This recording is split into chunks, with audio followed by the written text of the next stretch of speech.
മലപ്പുറം നിലമ്പൂർ വടപുറത്ത് 13.5 ലക്ഷം രൂപ വില വരുന്ന MDMAയുമായി യുവതി അടക്കം 3 പേര് പിടിയിൽ. താമരശ്ശേരി വെളിമണ്ണ സ്വദേശി പാലാട്ട് ശിഹാബുദ്ദീൻ, തിരുവമ്പാടി സ്വദേശി ഷാക്കിർ, നിലമ്പൂർ സ്വദേശി മുഹമ്മദ് ഇജാസ് എന്നിവരാണ് പിടിയിലായത്.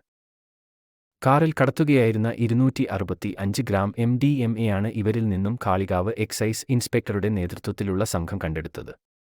ഇവർ സഞ്ചരിച്ചിരുന്ന ഇന്നോവ കാറും എക്സൈസ് സംഘം കസ്റ്റഡിയിലെടുത്തു. വിപണിയിൽ 13.5 ലക്ഷം രൂപ വില വരുന്ന ലഹരിമരുന്നാണ് എക്സൈസ് പിടികൂടിയത്.